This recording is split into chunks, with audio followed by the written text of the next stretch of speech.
자, 여러분, 지금부터 2018년 지방직 9급 행정법 총론 기출문제 해설을 해드리겠습니다.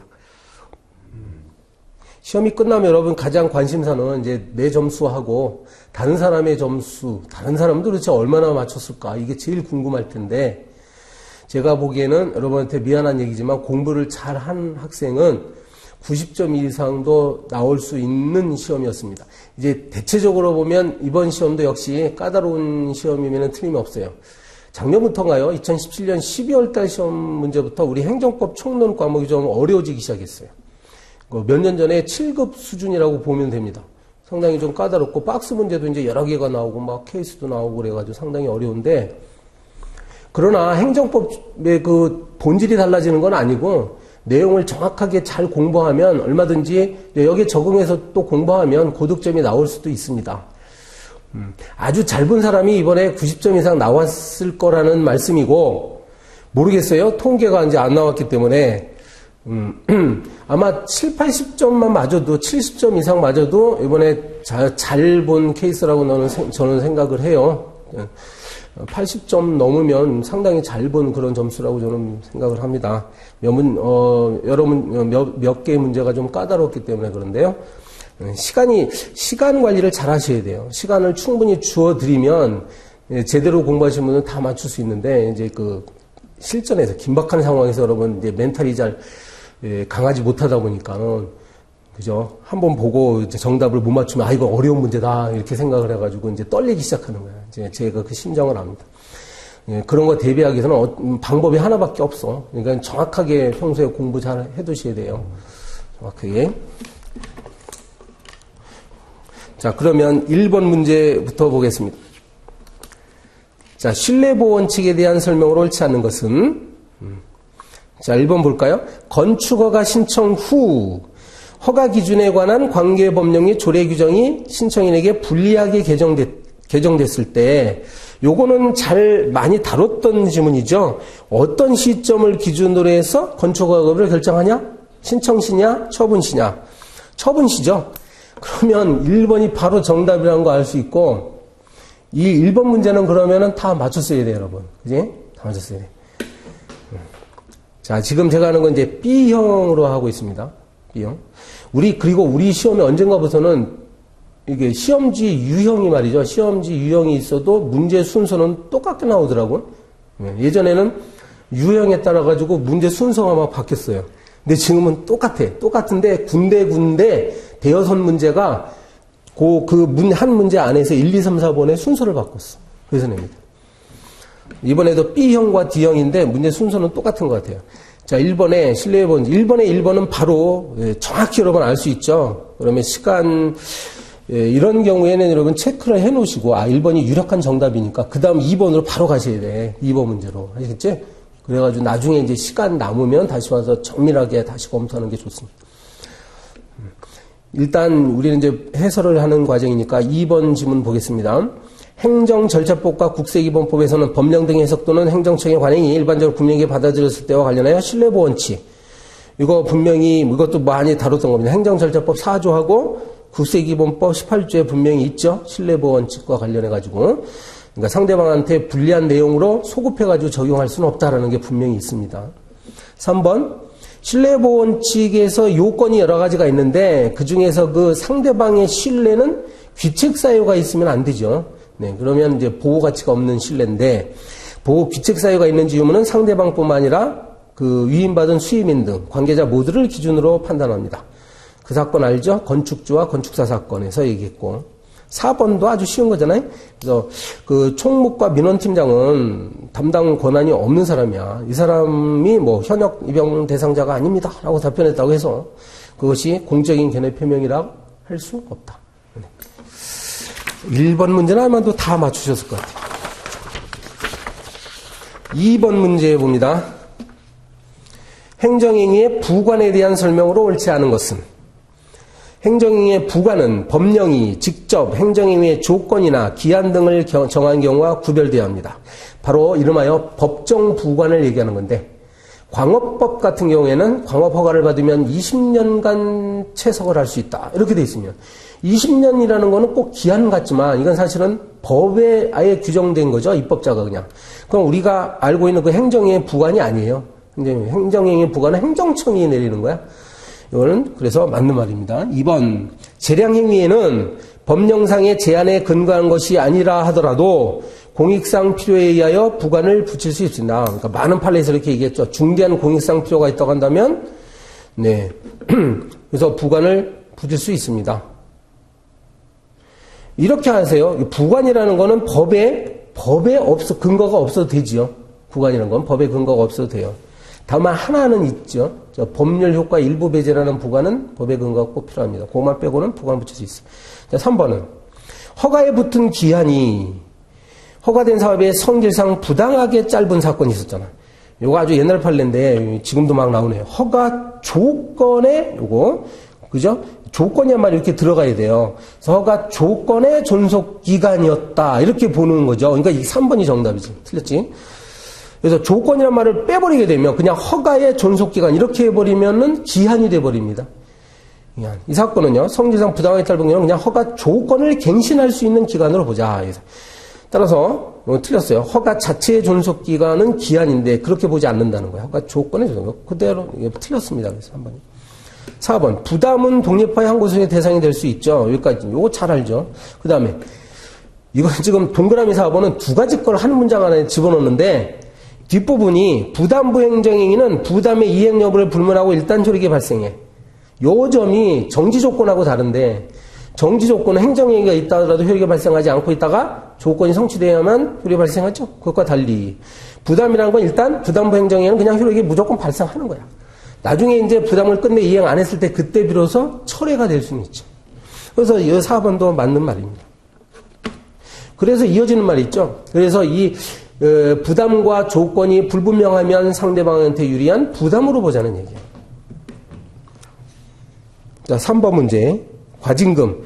자, 2번 문제도 좀 평가를 해보면 2번 문제도 성실하게 공부하신 분이라면 다 맞출 수 있을 것이라고 봅니다.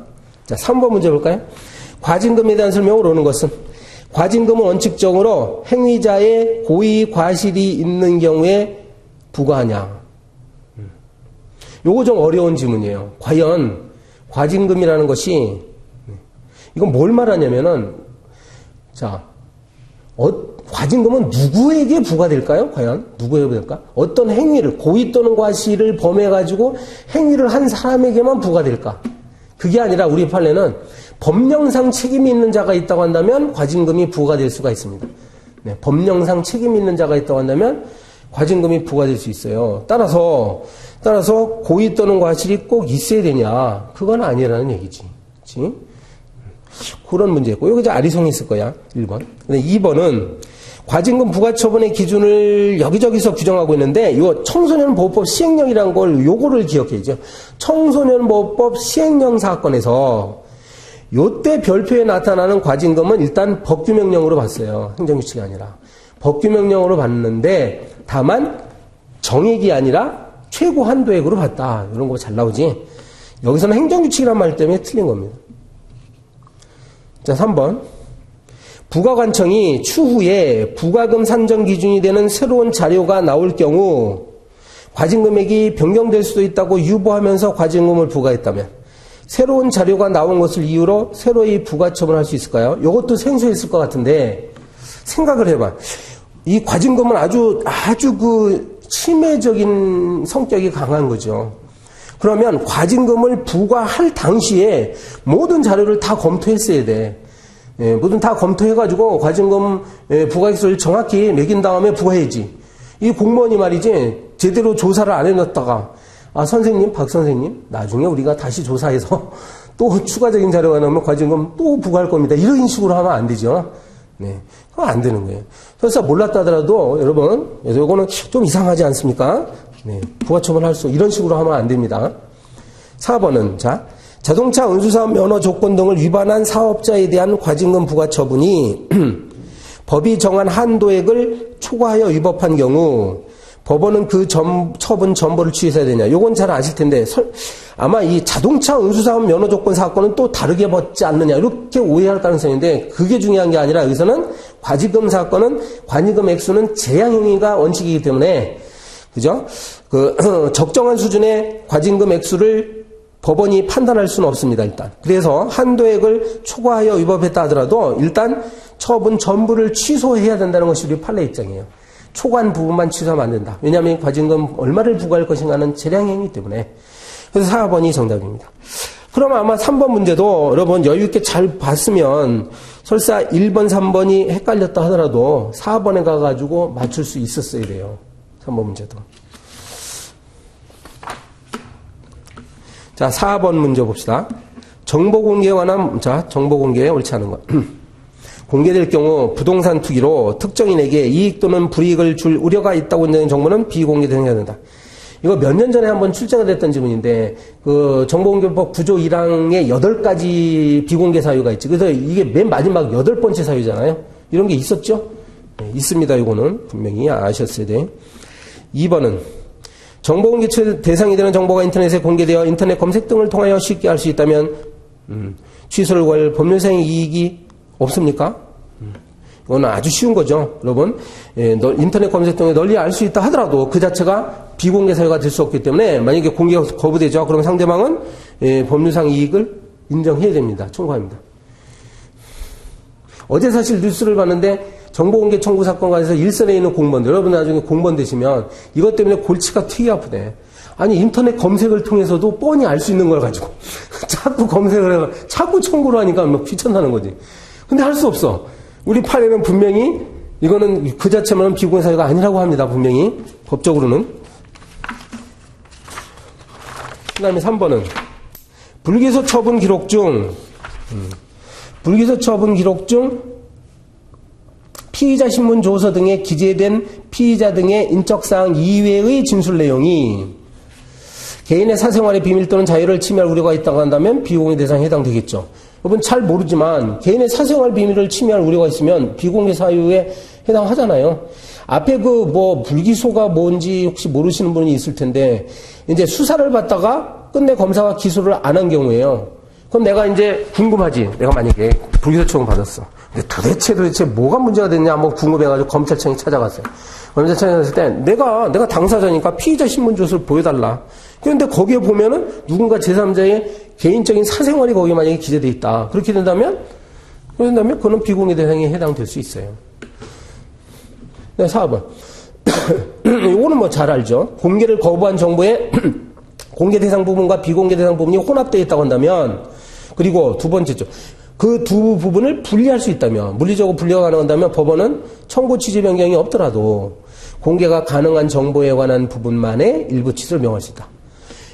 여러분 잘 아실 텐데 여기 법원 청구 취지의 변경이 없더라도 이런 말이 새롭게 들어갔는데 이게 생소하긴 할 거예요. 여기서 주된 내용은 아무튼 일부 취소가 가능하다는 거죠. 일부 취소 명령이 가능하다는 거야. 굳이 그러니까 법원이 직권으로 일부 취소를 명할 수가 있습니다. 그 다음에 5번. 취소와 철회에 대한 설명을 거. 기억. 행정행위를 한 처분청은 처분 당시에 별다른 하자가 없었고 또 처분 후에 이를 철회할 별도의 법적 근거가 없다면 사정 변경을 이유로 그 효력을 상실케 하는 별개 행정행위로 이를 처리할 수 없습니까? 아니죠. 그래서 법적 근거가 없다 하더라도 사정 변경을 이유가 있다고 한다면 이를 철회할 수 있죠. 네, 철회하는 건 법적 근거 없어도 직권 철회가 가능합니다. 틀렸어요. 니은. 아까 내가 얘기를 안 하고 넘어가는데 4번 문제는 그러면 어떻습니까? 다 맞췄어야 돼요. 그죠? 이 4번의 정답 2번 지문은 워낙에 쉬운 거였으니까. 그 다음에 5번 문제. 5번의 기억 틀렸고 니은. 국세기본법상 상속세 부과처분의 취소에 하자가 있었어. 그러니까 부과처분이 한 번 있었고 취소 처분이 또 있었죠. 근데 취소 처분의 하자가 있어. 그러면 부과의 취소에 대해서는 따로 규정을 두고 있지 않더라도 부과의 취소를 다시 취소함으로써 원부과처분을 소생시킬 수 없다라고 했죠. 이것도 아마 잘 아실 건데. 다만 참고로 이제 이 상속세 부과는 건 침익적 처분이기 때문에 취소로서 소생시킬 수 없다고 하는 거고요. 수익적 처분인 경우에는 가능하다고 합니다. 그런 거 잘 구별해야 돼요. 그래서 니은도 틀렸어. 그럼 자동적으로 디귿 리을이 정답이겠네. 자, 디귿 보면 여러 종류의 자동차 운전면허 취득한 자에 대해서 면허를 취소하는 경우 취소 사유가 특정 면허에 관한 것이 아니고, 예를 들어서 음주운전에 대해 음주운전했는데 특정 면허에 관한 것이 아니고 다른 면허와 공통된 것이거나 운전면허를 받은 사람에 관한 것일 때에는 여러 면허를 같이 전부 취소할 수 있습니다. 일종 보통 면허와 대형 면허 사건이죠. 일종 보통 면허와 대형 면허는 대형 면허로도 일종 보통 면허 자동차를 운전할 수 있기 때문에 안 돼요. 그런데 특정 면허에 관한 것일 때는 또 어때요? 전부 취소하면 안 되죠. 특수 자동차 면허 사건이 있었고 원동기 자동차 운전면허 사건이 있었죠. 그런 경우는 여기에 해당하지 않아요. 디귿 맞는 말이고 리을. 국세 감액 결정 처분은 감액 5천만 원에다가 3천만 원으로. 자, 그럼 이미 부과된 과세 처분에 하자가 있음을 이유로 사후에 이를 일부 취소하는 처분이죠. 그래서 취소의 효력은 판결 등에 의한 취소이거나 과세관청의 직권에 의한 취소가 가능하네. 관계없이 그 부과처분이 있었을 당시로 소급하여 발생합니다. 이거 아마 좀 어려웠을 수 있어요. 리을. 취소의 지금 문제를 다시 보면 5번에 다시 읽어보면 철회와 취소라고 나왔죠. 이 출제자의 의도는 뭘까? 취소와 철회를 잘 구별하고 있는지 지금 그것도 한번 물어본 것 같아. 그래서 리얼이 잘 몰랐다 하더라도요. 취소라고 했잖아. 취소는 소급효가 있습니다. 철회와 큰 차이점이지. 그래서 맞출 수 있었어요. 그 다음에 소급해서 효력이 있기 때문에 우리 소송의 대상 이런 경우 감액결정 처분의 대상은 뭐로? 원처분을 대상으로 하는 거죠. 당초 처분을 합니다. 그래서 5번부터 아마 이제 틀리기 시작할 것 같은데 여러분 틀린 분들도 있을 것 같아요. 이것도 그래도 충분히 맞출 수는 있었습니다. 디귿이요. 자, 6번 문제. 위헌법률에 근거한 처분의 효력. 제가 우리 학원에서는 요걸 내가 분명히 나온다 해가지고 자세히 설명을 해드렸는데 이게 공부가 안 된 분은 상당히 어려웠을 거예요. 6번. 1번 봅시다. 위헌인 법률에 근거한 처분이 당연 무효인지 아니면 취소 사유인지 뭐 이런 이야기가 있죠. 여부는 위헌 결정이 소급효하는 별개의 문제로서 취소소송의 제기기간을 경과하여 확정력이 발생한 행정처분은 일단 뭐라고? 확정력이 발생한 처분은 이거는 확정됐기 때문에 위헌 결정이 소급효가 미치지 않는다. 그럼 상대방은 권리구제가 안 된다는 판례가 있죠. 그냥 확정됐을 때는. 그래서 이거는요, 헌법재판소가 위헌 결정하더라도 도대체 소급효를 어디까지, 어느 범위까지 미치느냐는 입법정책이나 판례상의 문제, 해석상의 문제예요. 법률에 정확하게 없어. 헌법재판소법 47조인가에 보면은 위헌 결정의 소급효 규정이 있긴 한데, 그것만으로는 해결이 잘 안 돼요. 그래서 이런 판례들이 막 나오는 거예요. 어쨌거나, 우리 판례는 확정됐을 때는, 그죠? 확정됐을 때는 소급효가 미치지 않는다라고 했습니다. 맞는 말이고, 2번. 위헌 결정 이전에 이미 부담금 부과 처분과 압류, 그다음에 압류 등기까지 이루어지고 확정됐어. 그러면 기존의 압류 등기나 교부 청구로도 다른 사람에 의하여 개시된 경매 절차에서 배당받을 수 있어요? 네. 이게 일단 무슨 말이냐면 여러분 젊은 여러분들 잘 모르겠지. 채권 채무 관계가 복잡하게 진행되면 채무자가 돈을 안 갚으면요, 채권자에 대해서, 채무자의 가령 재산이 있죠. 재산에서 이제 압류한 다음에 법원에다가, 경매를 신청합니다. 그러면은 여기가 이제 압류 등기가 됐다는 거야. 압류 등기가 되는데 관련법이 나중에 어때요? 위헌 결정 났다 이거지. 우리 판례는요, 위헌 결정이 났으면 이 압류 등기, 이게 단계적으로 이어질 때 전 단계의 어떤 행정행위의 후속 단계를 취할 수 없다라고 하지요. 이거는 위헌 결정의 기속력에 반한 거기 때문에 그러면은 지금 이 경매 배당 절차라는 것은 요때 이루어지는 거예요. 아이고, 미안. 경매, 요게 이제 압류 등기 다음에 경매가 되는 거죠. 경매 절차에서, 그 뜻이야. 경매 절차에서 배당 절차에 당연히 누가 참여하면 얘가 참여한다는 건데 이거는 안 된다는 거죠. 이 자체가, 이 절차가 이루어지는 것이 아니기 때문에 안 되는 거겠지. 이 지문을 몰랐더라도 뭐 배당 문제가 나오고 그러니까 이게 뭐냐 했을 텐데 여러분 맞출 수 있어야 돼요. 그지? 이게 위헌 결정의 기속력에 반하는 행위가 돼버립니다. 잘 모르면 3번으로 갔다가, 자, 3번 지문. 어느 처분에 대하여 행정처분의 근거가 된 법률이 위헌이한 이유로 무효 확인 청구의 소가 제기가 됐다. 네. 그러면 이거는 그 1번 지문에서, 아니, 1번이 아니군요. 자, 그래서 위헌이란 이유로 그거 아시죠, 여러분? 그러면 처분은 취소 사유가 있다라고 했죠? 그러니까 취소 사유인데 지금 이 사람은 무효 확인 청구소를 제기한 거야. 그러면 이때는 취소인지 무효인지는 본안 판단에 가서 판단하는 거기 때문에 기각 결정해야 된다는 것이 판례입니다. 여기서 핵심은 맨 끝에 기각을 살짝 각하로 바꿔서 냅니다. 그럼 틀리는 거예요. 기각해야 한다 맞고.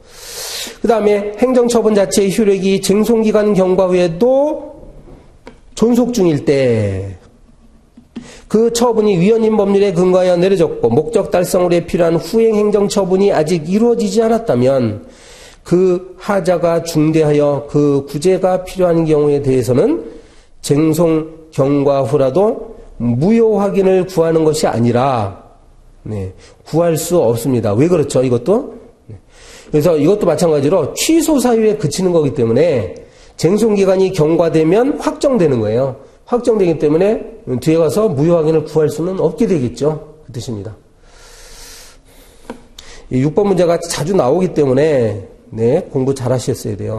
아마도 6번 문제는 득점률이 많이 떨어지지 않았을까 생각을 합니다. 정확히 공부를 안 한 분들이 분명히 많이 있었을 거예요. 그 다음에 7번 문제. 행정소송에 대한 판례 입장을 옳은 것은 7번에 1번은 잘 아시는 거예요. 개발제한구역 중 일부 취락을 개발제한구역에서 해제한단 말이야.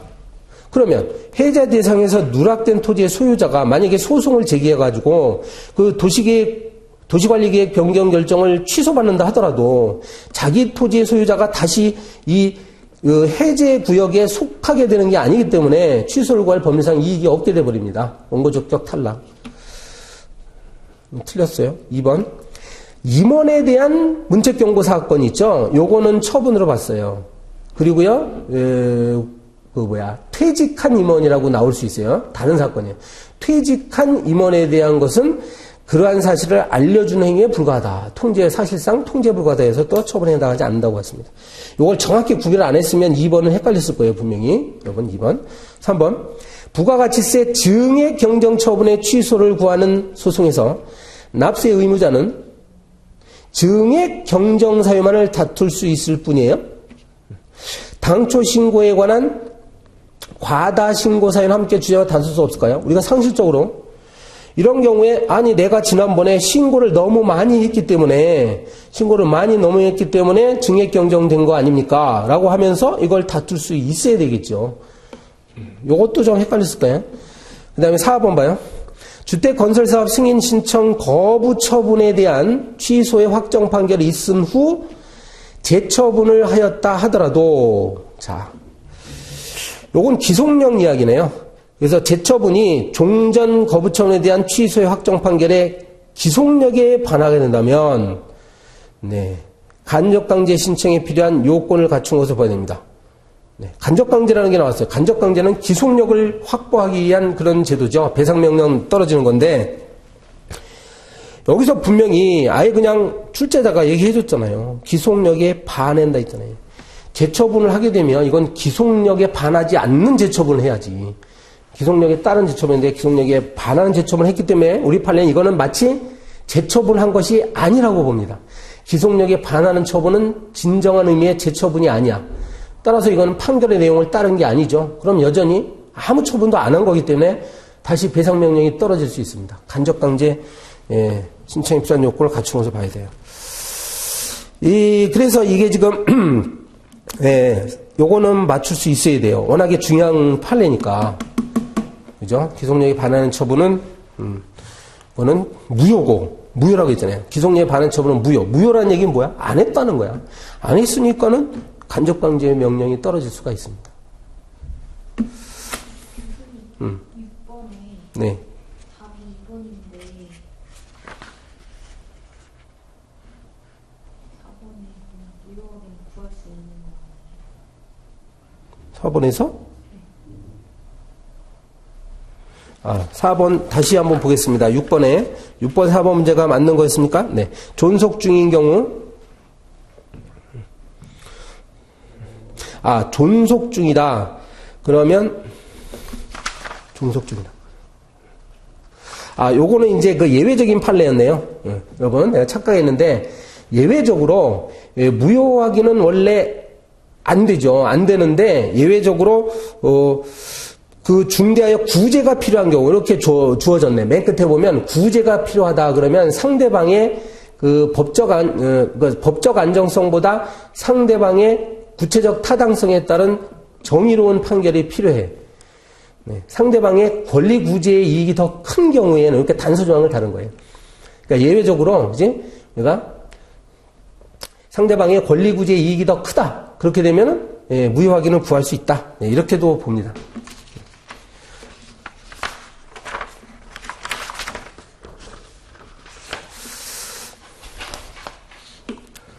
자, 그 다음에 7번 했죠. 8번 문제. 하천 점용허가 옳은 것은? 하천 점용허가는 성질상 일반적 금지의 해제에 불과하여 여기서부터 틀린 것 같아요. 이거는요, 이른바 특허입니다. 여러분, 하천 점용허가는 특허이기 때문에 일반적 금지 해제는 허가죠. 네, 그래서 틀렸고. 허가의 일정한 요건을 갖추고 기속적. 허가가 아니기 때문에 이거는 재량행위예요. 그래서 기속적 틀렸고요. 2번, 위법한 점용허가를 다투지 않고 있다가 제소기간이 도과된 경우에는 그 처분청이라도 점용을 취소할 수 없어요? 아니죠. 직권 취소 가능하다고 했습니다. 그 다음 3번, 조건인 부관이 부과된 경우 해당 부관에서 독립적으로 소를 제기할 수 없습니다. 맞죠? 네. 독립쟁소, 그냥 부담만 가능하잖아요. 4번, 허가 취소 처분을 취소하는 확정 판결의 기속력은 판결의 주문에 미치는 것으로? 아니에요. 기속력은요, 주문 플러스 뭐냐면 전제가 되는 등의 구체적 위법 사유에 관한 이유 중 판단, 있지?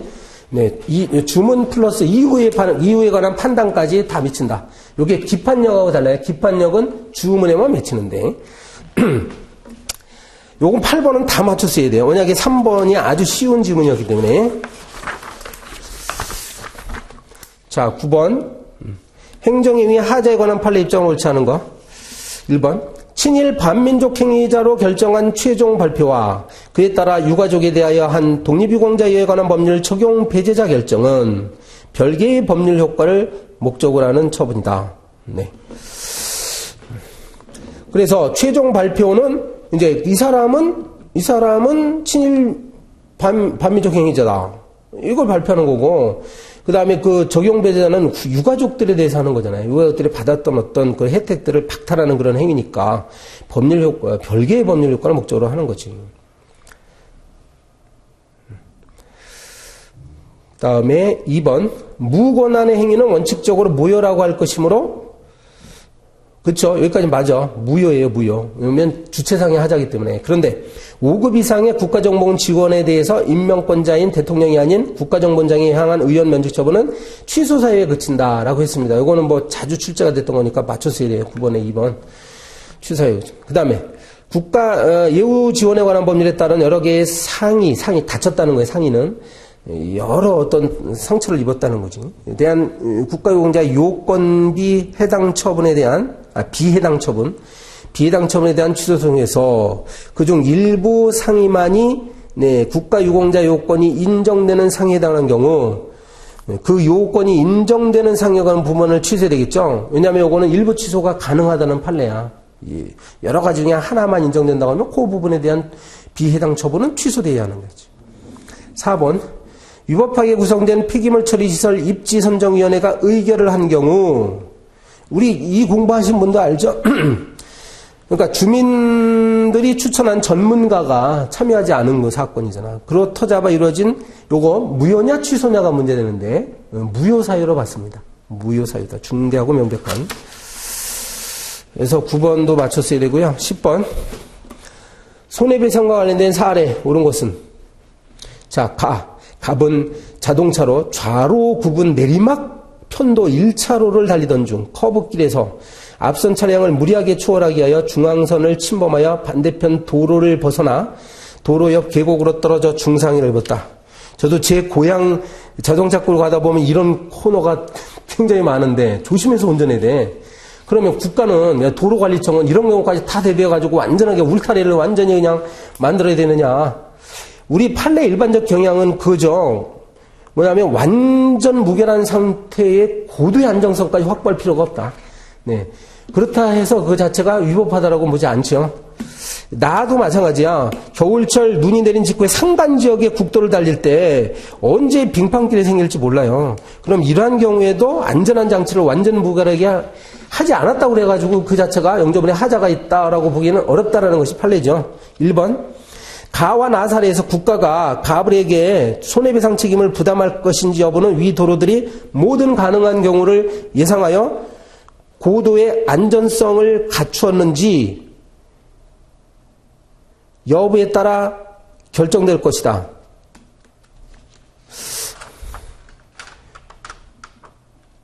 이게 지금 맞는 겁니까? 옳은 것을 고르라고 했어요? 맞는 것을 고르세요?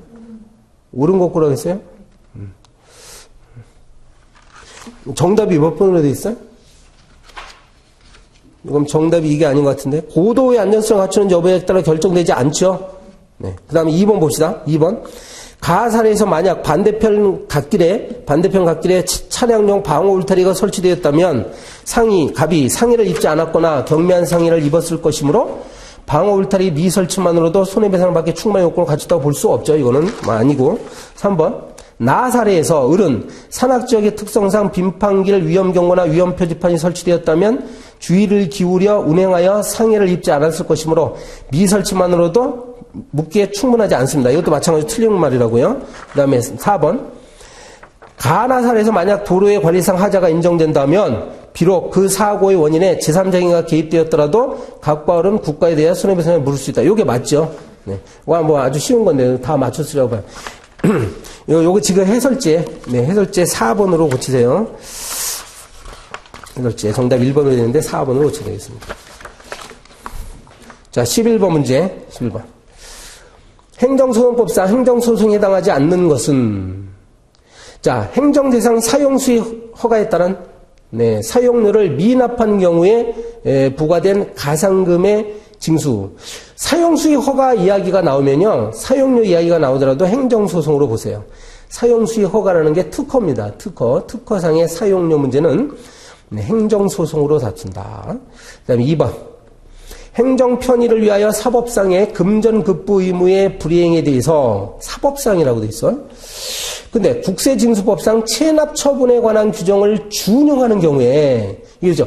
원래는 이제 사법상의 금전급부 의무니까 민사소송으로 가야 되는데 그런데 국세징수법은 행정법이잖아. 행정법상의 그 강제징수 조항이 준용된다고 한다면 이건 역시 강제징수니까 그때는 또 행정소송으로 가야 됩니다. 3번. 청원경찰은 잘 알죠? 여러분 청원경찰 사건은 공법관계로 봤습니다. 아주 오래전에 판례고. 4번.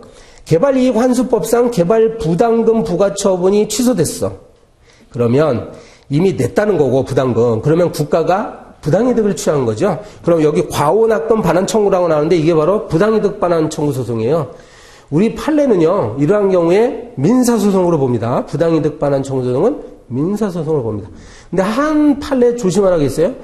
부가가치세 환급 사건이 있었지. 그거는 공법상 당사자소송으로 봤어요. 아직 문제가 많이 남았으니까 여기서요. 잠시 쉬었다가 이어서 하겠습니다.